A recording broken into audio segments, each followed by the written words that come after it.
Բարև ձեզ սիրելի ֆուտբոլասերներ, եթերում Շավիթ Հայմ հաղորդաշարի հերթական թողարկումն է։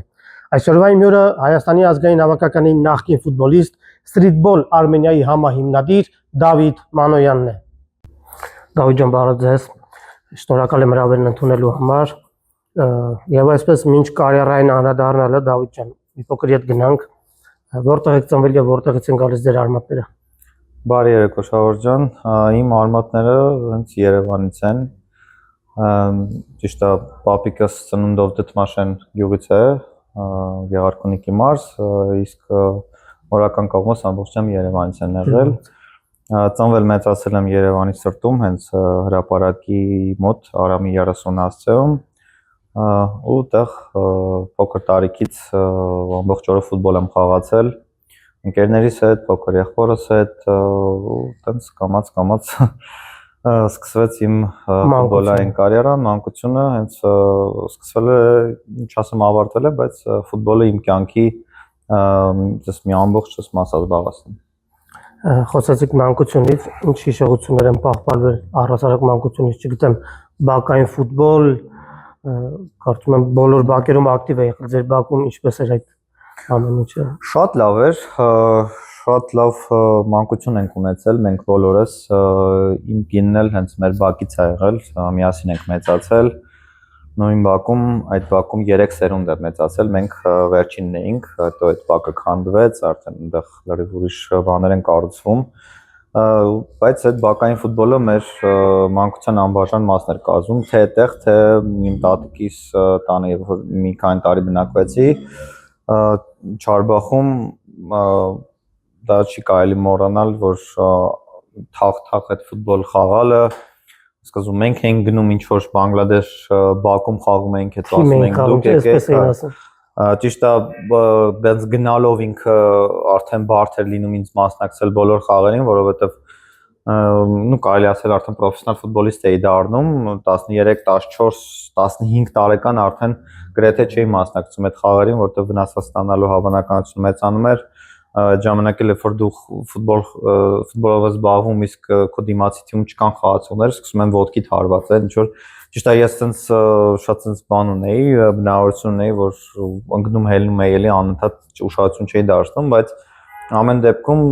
պահեր կար, որ գիտեի թե ինչ են, ոնց են գալու խաղան, հետևից են ընկել, տեղեր կար, որ չէի գնում խաղալու, բայց մեկ-մեկ էլի ստացվում էր արձակուրդների ժամանակ, երբ որ մարզումներ խաղեր չունեինք, միշտ գնում էի ու կարծում եմ այդ շատ կարևոր հանգամանք է դրսում ֆուտբոլը խաղալը, այն ինչ որ դրսի բակային ֆուտբոլը տալիս է, երբեք պրոֆեսիոնալ ֆուտբոլ չի կարող տալ։ Նույնիսկ ակադեմիաները չեն կարող։ Չեն կարող։ Հիմա փոքր առաջ անցնեմ հաստատ խոսանք մեր սթրիթբոլից, բայց ամեն դեպքում մարզիչներ կան, որ արգելում են, որ մեր մոտ գան, բայց ես բոլոր ծնողներին ասում եմ, իրանք պետքա խաղան, եկեք օրինակ վերցնենք Գևորգ Ղազարյանին։ Գևորգ Ղազարյանի շատ Բաքում ֆուտբոլ խաղացող,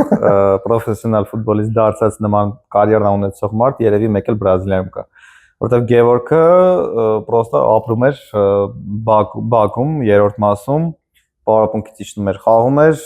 գնում էր պարապմունքի, հետո էլի գալիս խաղում էր։ Ու հիմա Գևորգ Ղազարյանի կարիերան է։ Դրա ողջույններ Գևորգ Ղազարյանին։ Դրա համար ինձ ոչ մի ծնող, ոչ մի մարզիչ չի կարող համոզել, որ բակային ֆուտբոլը վնաս է երեխու կարիերայի համար։ Բայց Դավիթ ջան, մինչ ֆուտբոլով զբաղվել եք, դուք որոշ ժամանակ զբաղվել եք լողով։ Հա, իրականում շատ երկար չեմ զբաղվել, 2-3 տարի, բայց դա բավական է, որ լողալ իմանաս, շատ եմ սիրում լողալ, հիմա տղաս էլ է հաճախում լողի։ Իրականում ընկերոջս հետ խոսում ենք այս թեմայով, որ Հայաստանում 60-70% մարդկանց լողալ չգիտի, որը շատ մեծ խնդիր է։ Հասկանում ենք, որ ծովային երկիր չենք, ջուր տեսնում ենք Սևանից Սևան, չէ՞, բայց ամեն դեպքում ինձ թվում է դա ծրագիր է, որ պետքա պետական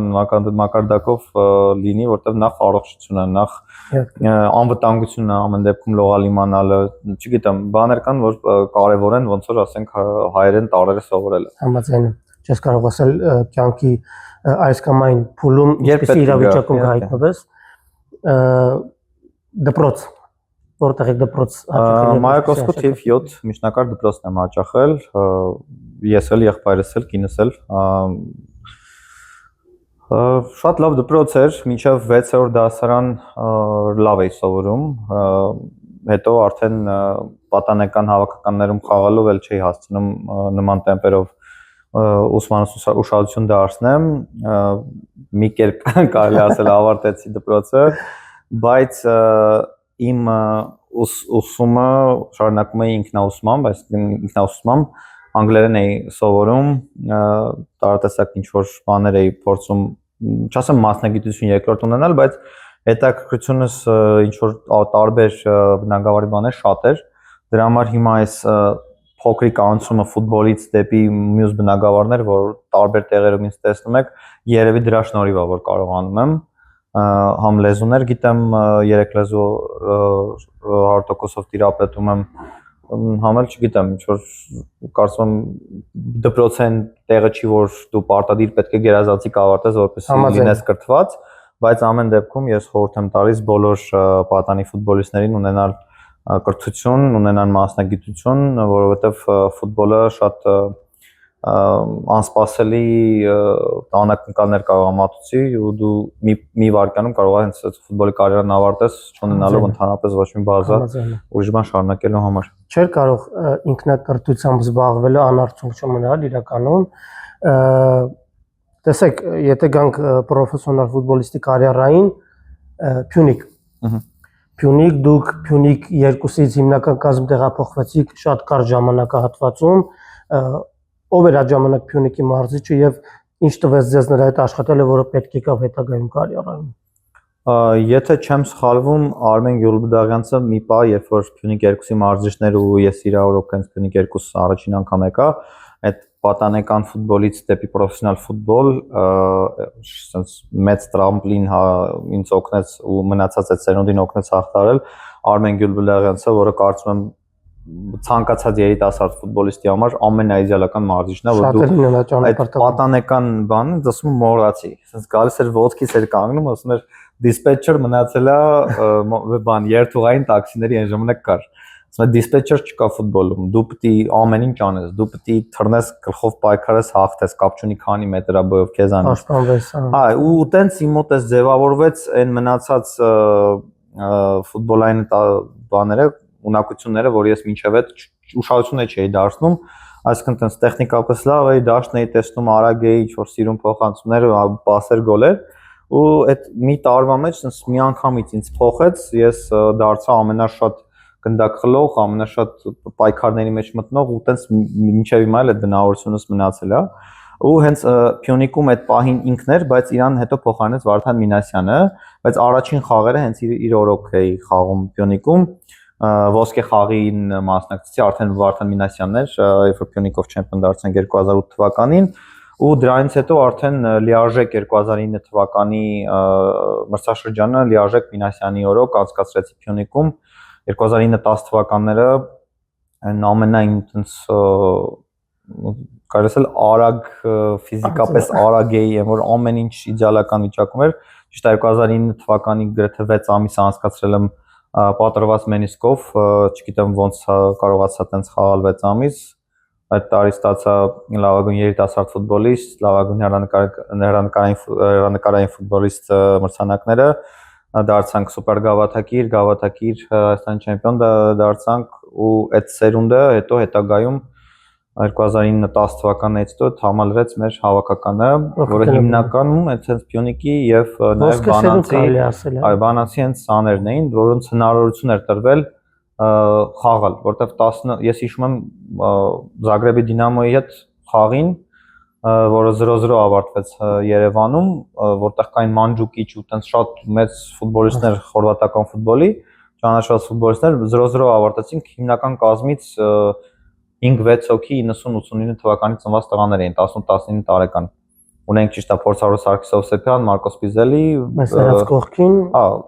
բայց այդ պահին ոնց որ առավելություն էր տրվում հավաքականի ապագայի համար, քան թե ակումբի այդ պահի, չգիտեմ, ինչ որ փուլ անցնելու համար, իսկ այն ժամանակ շատ դժվար էր այդ փուլերը անցնել, որտեղ միանգամից շատ ուժեղ բանի երկրի չեմպիոնի դեմ էր խաղում։ Այսինքն չկար կոնֆերենս լիգա, չկար Եվրոպայի լիգա, չկար այդ բանից պլատինից հետո, չէ՞, կարծեմ այդ եղավ։ Այո։ Շատ բարդ էր, բայց ամեն դեպքում այդ տարիներին Բանանց, Փյունիկ եւ նաեւ Միկայից եկան երիտասարդ ֆուտբոլիստներ, որոնք հետագայում ոչ միայն համալվեցին հավաքականը, այլ ընդհանուր բարձրագույն խմբի գրեթե 90%-ը այդ ֆուտբոլիստներով էր լցված։ Իհարկե չենք մոռանա, որ հենց այդ ֆուտբոլիստների շնորհիվ հետագայում մեր հավաքականը անցկացրեց խաղեր, որոնք կարծում եմ երբեք ֆուտբոլասերները չեն մոռանա եւ հենց ֆուտբոլասերներն էլ այդ սերունդին տվեցին ոսկե սերունդ։ Ոչ միայն այդ ֆուտբոլիստների շնորհիվ էլ, եթե մենակ լինեին այդ ֆուտբոլիստները, չեմ կարծում մենք տենց մեծ հաջողություններ կունենայինք։ Այդ սերունդին միացավ Յուրա Մովսիսյանը, Արա Սոզբիլիսը, որոնք ուղղակի տենց, չգիտեմ, Յուրա Մովսիսյանի ֆուտբոլիստը դառնալը ինքը տենց մի հատ դոկումենտալ ֆիլմ պետք է գրվի իր մասին, որովհետև շատ ունիկալ մարդ է ինքը ընդհանրապես։ Եվ իհարկե Արա Սոզբիլիսը, որը Այաքսի ակադեմիայի վերջին տարիների ամենատաղանդավոր ֆուտբոլիստներից է, ու գալով հավաքական մի հատ շատ լավ թիմ ձևավորվեց, որը առաջին հերթին թիմ էր, նոր արդեն դրանից հետո այդ տաղանդը, ամեն ինչը իհարկե պետք է նաև նշենք Վարդան Մինասյանի դերը։ Դավիթ ջան, ձեր առաջին արտասահմանյան ակումբը եղավ Կուբանը։ Բայց այնտեղ հանդես չեկաք, դա հոգեբանորեն ինչպես ազդեց ձեր վրա։ Ճիշտն ասած ժամանակ չունեցա նույնիսկ դրա մասին մտածելու, ես սկզբում Արտակ Գեդիգարյանի հետ գնացինք ուրեմն Մետալուրգ, Դոնեցկի Մետալուրգ, եւ այնտեղ հենց Ավստրիայում նախապատրաստական այդ փուլն էր մարզումների հենց Ավստրիայում։ Մինչև գնալը ես գիտեի, որ շատ հնարավոր է որ Կուբան տեղափոխվեմ, մոտ 10 օր իրենց հետ մարզվեցինք եւ վերադարձանք Դոնեցկ, եւ երկրորդ արդեն փուլը պիտի սկսեինք նախապատրաստական էլի Ավստրիայում, ինձ ասացին որ մեկնում եմ Կուբան, Արտակը մնաց Եդիգարյանի տեղ, եթե չեմ սխալվում, կամ 1 կամ կես մրցաշրջան անցկացնեց Մետալուրգում, ես գնացի Կուբան, հենց առաջին օրվանից Պետրեսկուն հավանել էր, այնտեղ բոլոր ֆիզիկական տեստերը ամեն ինչ շատ իդեալական արել էի ու խնդիր կար, որ ես դրանից առաջ 2 տարի ես չէի խաղում, այդ ծանր վնասվածքն էր մոտս, որ Միկայի ստադիոնում ստացել էի եւ նրանք ցանկացան մի փոքր ավելի ժամանակ, որ տեսնեն, որ իմ հետ ամեն ինչ նորմալ է, որտեվ այդ պահին մի թեթև տենց ինչ-որ կապանների խնդիր ունեի, որը 1 շաբաթ ընդհանրապես պետքա հանգիստ տայի ու սկսեի պարապմունքները։ Ու ռեգիստրացիան արդեն որ պետքա թիմի մեջ լիներ, պայմանագիրը արդեն ստորագրել էի, մնացել էր որ այդ պեչատը ինձ տան եւ Փյունիկից սպասում էին ամեն պահի, նախագահը անդադ զանգում էր ու հետո եղավ Պետրեսկոյի Դինամո տեղափոխումը, շատ տարագ այդ ամեն ինչ եղավ, եկավ Կրասնաժանը, որը ինչ չէր ճանաչում, որտեղ եկել էր նոր ֆուտբոլիստ, իր ֆուտբոլիստներին բերեց, Պոպովին Կիշեկ, բուլղարացի շատ ուժեղ ֆուտբոլիստ էր, բայց ամեն դեպքում իր ֆուտբոլիստներին բերեց, Արազնել էր այդ ժամանակ նոր եկել, Պետրեսկուն էր իրան բերել, Մարկոսն էր այնտեղ, միասին մոտ 2 ամիս Կուբանում ենք եղել եւ որոշեց, որ 6 ամսով ինձ ուղարկեն, չեմ հիշում Պրեմիեր լիգայում էր թե առաջին լիգայում Ռուսաստանի, որ հետևի 6 ամիս, հետո վերադառնամ, բայց Փյունիկից մերժում ստացա,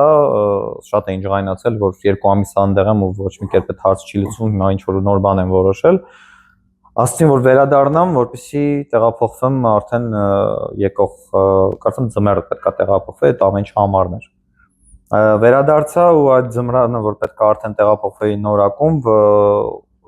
հերթական ստուգումներին գնացի Գերմանիա եւ տեսանք, որ շատ ավելի լուրջ խնդիրներ ունեմ ցնկ այդ կապված, քան թե նախորդներ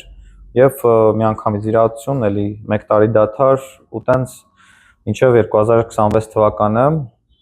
այդ ընթացքում 3 վիրահատություն ունեցա, շատ լավ հաջող արդեն խաղում էի 2025-ի սկիզբ 6-ի ինչ որ տես մոտավորապես եւ ամռանը արդեն Կիպրոսից առաջարկ ստացա Կարմիոտիսա թիմ տեղափոխվելու, միանգամից առանց մտածելու արդեն 26 տարեկան, 6 տարի է պետք է ինչ որտեղ թիմ տեղափոխվեմ, Մինասյանի հետ էլ խոսեցի, այն ժամանակ արդեն կարծեմ տնօրենն էր Փյունիկի, էլ մարզիչը չէր։ ասաց, որ ընդհանրապես մի մտածի գնա ու այդ Կիպրոսի այդ մրցաշրջանը իմ համար երևի կարիերայի այտենց ամենագագաթնավերն էր, որովհետև ես ինչ շատ լավ էի զգում, վնասած ընդհանրապես չէի ստանում, բոլոր խաղերը անցկացրել եմ այնտեղ, այդ ժամանակ նաև հավաքականում էի շատ լավ մարզավիճակում, Ռումինիայի դեմ խաղը, Լեհաստանի դեմ խաղը շատ լավ վիճակում էի, ու տենց 2 տարի Կիպրոսում անցկացրեցի 2 տարբեր թիմերում, հետո նորից էլի վնասվածքներ խանգարեցին, վերադարձա մի ամիս Հայաստան, մի անգամից տեղափոխվեցի Լեհաստան, այո։ Լեհաստանում էլ կես մրցաշրջան Լեհաստանում, կես մրցաշրջան Մակեդոնիայում անցկացրեցի, որից հետո վերադարձա արդեն հայրենիք, մի քանի որ ժամանակ անցկացրեցի, հետո Շիրակ եւ Շիրակից հետո այդ հենց Շիրակի ամբողջ կորիզը Վարդան Բիչախչյանի հետ եկանք Արարատ ու մնացած ասում արդեն պատմություն է։ Դավիթ ջան, եթե համեմատենք Կիպրոս, Լեհաստան, Մակեդոնիա, 3 առաջնությունները, որն էր ամենա մակարդակով ավելի երազանցում։ Մակարդակով հաստատ Կիպրոսը, բայց դժվարությամբ Լեհաստանը, որովհետև լեհական ֆուտբոլը շատ է տարբերվում։ Օրինակ Կիպրոսում շատ որակյալ լեգիոներներ կային, նույն Ապոելում, Ապոլոնում, Այելում շատ լավ ֆուտբոլ էր։ Բարդ է իհարկե այդ կլիմայում, այդ կլիմական պայմաններում սկզբում շատ բարդ էր առաջի 2 ամիսը, բայց հետո որ սովորեցի լրիվ իմն էր։ Շատ էր տարբերվում Լեհաստանը նրանով, որ ասենց ուղիղ են այնտեղ ֆուտբոլ խաղում, չկա տակտիկական գրող, ընդհանրապես տեխնիկային ընդհանրապես ուշադրություն չեն դարձնում հարցակում հետ, այսինքն sense անընդհատ նամանավանդ իմ դիրքի խաղացողները ասենք ամեն խաղին 11-12 կիլոմետր վազք են կատարում, այնտեղ անընդհատ պրեսինգ, նույնիսկ երկրպագուների մասով, ինչքան էլ որ Կիպրոսում կան գիժ երկրպագուներ, Ապոելի, Այելի մնացած բաների, բայց այդ ճնշումը այնքան չի, ոնց որ Լեհաստանում է, որտեղ այնտեղ նույնիսկ 3-րդ, 4-րդ լիգայում նենց ֆանատներ կան, որ իրար մորթում են, էլի կոպիտ ասած, նույնիսկ այնտեղ խաղեր կան, որի ժամանակ ալկոհոլ վաճառում են գարեջուր, կան խաղեր, որ չեն վաճառում, որտեղ գիտեն դիմացի ֆանատները իրար սիրում են, չեն սիրում, այդպես բաներ կան, էլի։ Ֆիզիկապես ու ընդհանրապես բարդությամբ Լեհաստանը շատ ավելի բարդ էր, իսկ Մակեդոնիան լրիվ կարող եմ համեմատել Հայաստանի առաջնության հետ, ճիշտ է ֆիզիկապես մի քիչ ավելի բարդ է Մակեդոնիայում, բայց կարծում եմ Հայաստանի առաջնությունից այդքան շատ չի տարբերվում։ Դուք հանդես եք եկել Դավիթ ջան Հայաստանի տարբեր տարիքային հավաքականներում եւ եկավ ժամանակ ազգային հավաքականի։ Երբ նշեցիք նորամուտը եւ ում դեմ խաղում։ 2009 թվականի կարծեմ փետրվարին Լատվիայի դեմ խաղում 0-0 խաղացինք, այդ խաղը նավիշում եմ կարծեմ Յան Պոլսենն էր գլխավորում հավաքականը, օգնականը Վարդան Մինասյանն էր։ Ազգայինի մարզաշապիկով մարզադաշտում կանգնած այդքան երկրպագուների առջև հնչում է մեր օրներ զգացողություններ ունեք այդ պահին։ Այդ օրը այդքան մարդ չկար։ Այդքան մարդ չկար, որտեղ խաղում ենք Կիպրոսում Լատվիայի դեմ ընկերական խաղ, ճիշտ է, ինչ որ երկրպագուներ կային հայ, բայց ավելի շատ այդ հանդերձարանում առաջին անգամ հավաքականի շապիկը կրելը մի ուժ զգացողություններ են ու խաղից հետո հասկանում ես, որ մինչև խաղը դե ինչ որ մտնում ես, ինչ որ sense լարվածություն կա բան, հենց առաջին վարկյանից լարվածությունը կորավ ու ոնց որ դրանից հետո դու հասկանում ես, որ այսքան տարի քո մարզումները, բաները բերել են սրան, որ սրանից հետո պետք է մենակ վերև գնաս ու հավաքականի հետ խաղալը լրիվ ուրիշ զգացողություններ են, ոչ մի ակումբային խաղի հետ չես կարող համատել, բայց այդ առաջին խաղը տենց չեմ ասի ինչ որ տենց վառ մեծ շոուներ, ուղղակի այդտենց առաջին անգամ մարզաշապիկը հակնելը, Մինասյանի առաջին ցուցումները, ինչ որ sense միշտ ուղեղից մեջ կա։ Հա, ու դրանից հետո արդեն տեսես լիարժեք որ հավաքականի անդամ դարձա, այդ արդեն 2010 մրցաշրջանի սկիզբն էր, հենց Իռլանդիայի դեմ խաղը, հետո Մակեդոնիայի դեմ խաղը, որ 90 րոպե անցկացրեցի ու պետքա տենց գնալով ինքը ամրապնդվեի, բայց 2010 թվականի հոկտեմբերին այդ շատ ծանր վնասված սկսացավ, որից հետո 2 տարի չէի խաղում վերադարձա միայն Իտալիայի դեմ խաղից առաջ, երբ որ ստեղ 3-1 պարտվեցինք Իտալիային, բայց այն որ Բայց հրաշալի խաղ անցկացած։ հա, կարող ընդհանրապես չկա։ Իրոք կարիերան ավարտելը ու շարունակելը այնց ուղղակի միացած բարակ գծի վրա է եղել։ Իրականում շատ ինչքան էլ որ կարելի ասել ճակատագիրը մի քիչ շատ դաժան էր իմ հանդեպ, բայց ամեն դեպքում շնորհակալ եմ, որ չնայած ամեն ինչին ես ունեցա այսքան խաղացի լավ, ասենց ասեմ, չասեմ ունեցա փայլուն կարիերա, բայց ես զբաղվեցի երկար տարիներ իմ սիրած մարզաձևով։ Դավիթ ջան, բայց այդ ծանր վնասվածքների շրջանում ի՞նչն էր ձեզ ներկու ստիպում, որ շարժվել առաջ չհանձնվել։ Ես շատ եմ սրա մասին խոսացել, որ վախն էր ինձ պրոստը բանանում, ստիպում որ առաջ գնալ, որովհետև այդ բան չէի պատկերացնում ինչ ա լինելու, եթե չխաղամ, այսինքն ես չէի պատկերացնում կյանքը առանց ֆուտբոլի, ու այդ ինձ ստիպում էր, որ ամեն անգամ ունենալով շատ քիչ շանս, որ էլի կվերադառնամ, բայց մեկա վերադառնում էի։ Ես 2020-ից մինչև 23 թիվը խաղալով Արարատի կազմում խաղ ընդհանրապես բաց չեմ թողել, նույնիսկ Երմակովից րոպեներով ավելի շատ էի խաղացել, երբ դարպասապահը հիմնականում լինում է անփոխարինելի, ու շատերի համար տարօրինակ էր, որ 3 մրցաշրջան խաղում եմ առանց վնասվածք, առանց ոչ մի խնդիր, շատ փայլուն թիմ ունեինք, Վարդան Միճախչյանը շատ լավ թիմ էր ստեղծել, ու ես ինձ շատ լավ էի զգում այդ առումով, վնասվածք չէի ստանում, կարծում եմ ինչ որտեղ նաև հոգեբանորեն էր ազդում իմ վրա, որտեղ եթե մինչև 25, 26, 27 տարեկան տենց անընդհատ ուզում էի ինչ որ արագացնեի process-ը, որ խաղամ իմ ուզած թիմում կամ իմ ուզած բանում, երկրում, առաջնությունում, այդ Հայաստանում Արարատում լինելով, ուղղակի այդ պահը ուղղակի վայելում էի, այսինքն ես չէի շտապում ոչ միտեղ, պարապմունքից հետո վերականգնում, ինչ որ տեղ պետք չի վազել, չես վազում ու խաղերին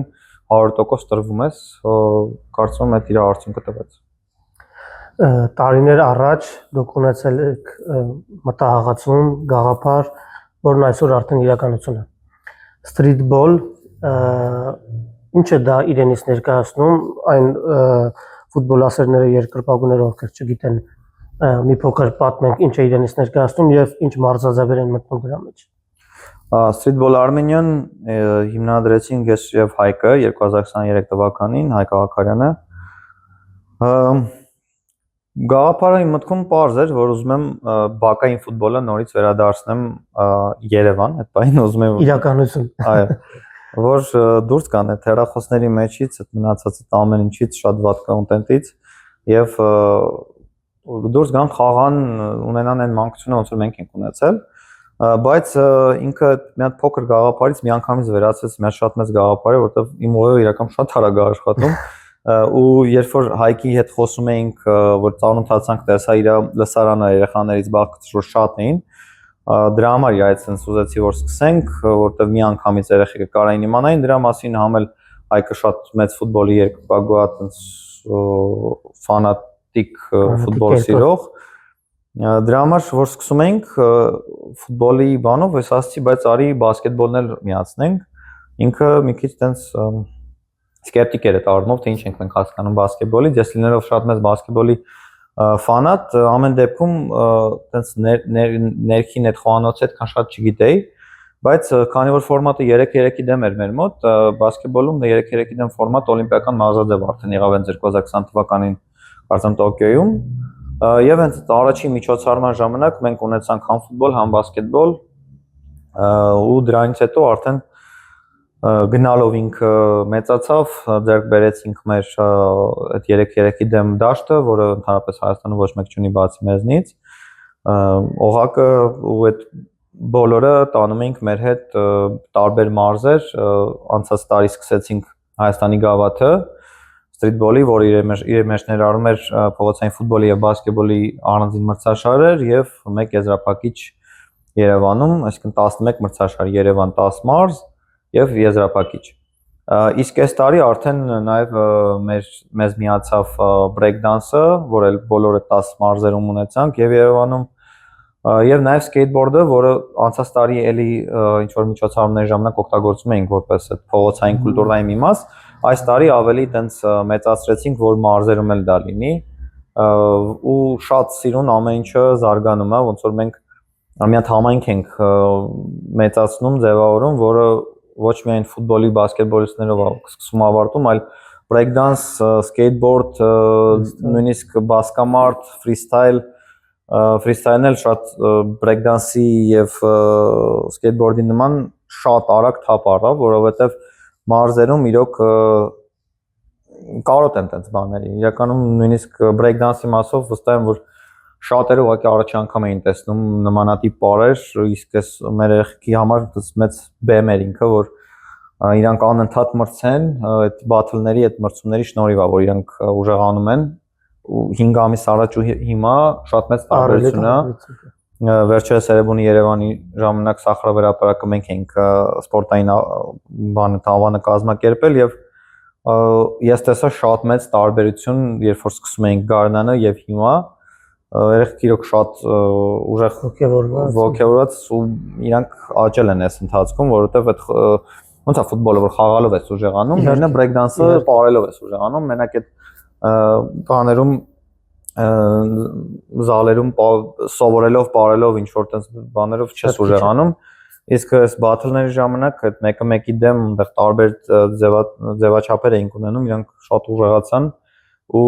անբաժան մասը դարձավ մեր ֆուտբոլ արենայի։ Ես ինքս եւս ողջունում եմ ձեր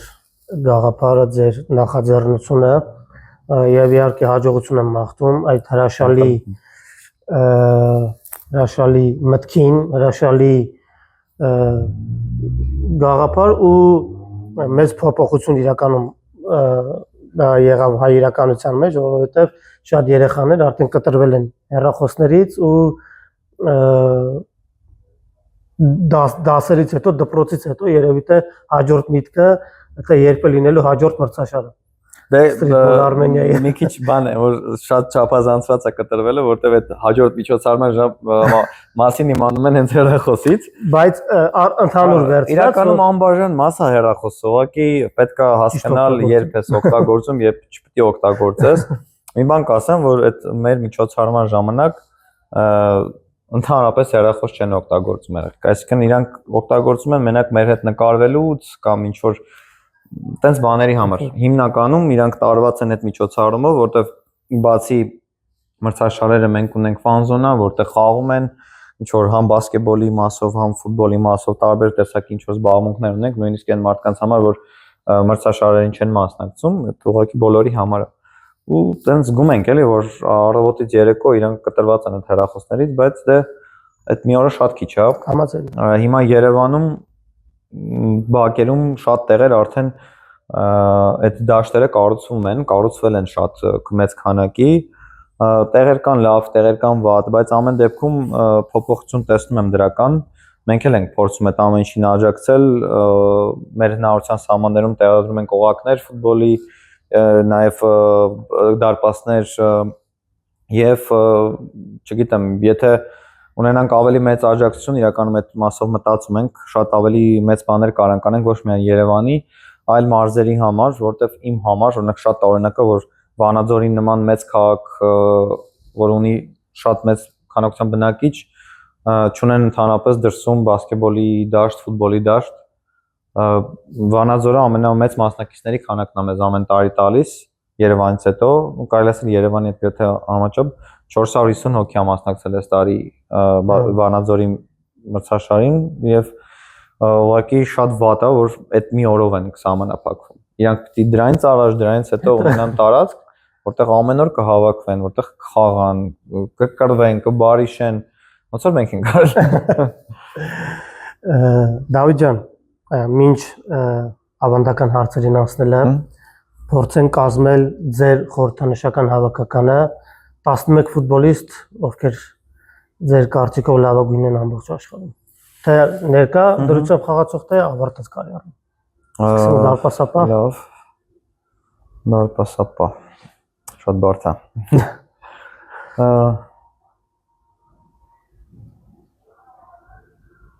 Բուֆոն դարպասապա հաստատ։ Սպաշպան։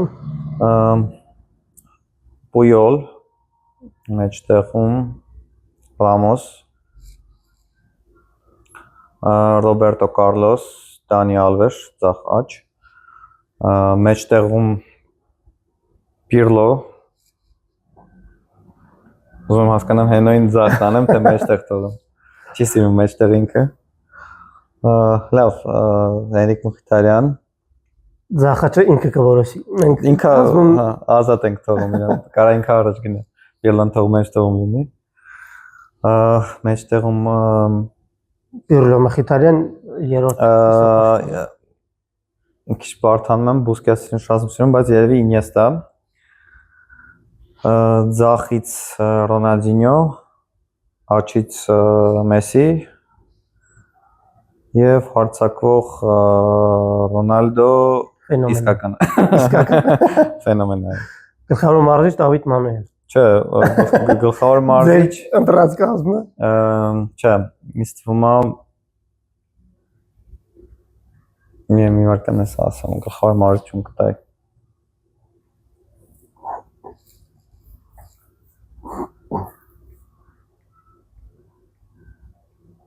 Յոհան Կրոյֆ։ Հրաշալի։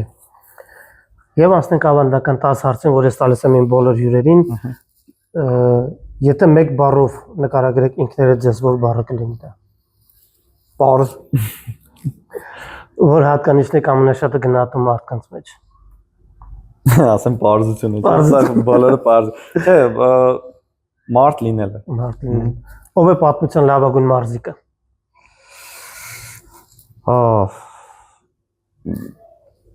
Կարող ստատիստիկայով եթե նայենք շատ կամ Մայքլ Ֆելփս, Մայքլ Ջորդան, լավ եկեք Մայքլ Ջորդանն ասենք, որը հեղափոխություն արեց ընդհանրապես սպորտի եւ բրենդների մեջ, ինքը մի հատ ինձ թվում է մինչեւ Մայքլ Ջորդանը եւ Մայքլ Ջորդանից հետո լրիվ ուրիշ պատմություն է, բայց նույն տեղը դնում եմ Մեսին։ Այսինքն մի պստիկ ներքև։ Երևանում որն է ձեր սիրած վայրը։ Աբովյան փողոցը։ Եթե հնարավորություն ունենայիք ժամանակը յետալ, ինչ կփոխեիք ձեր կյանքում։ Ես հիմա չեմ փոխի, ճիշտ է, կուզենա ինչ որ բաներ ուրիշ կերպ լիներ, բայց այդ ցանկացած խալ ճիշտ բերելա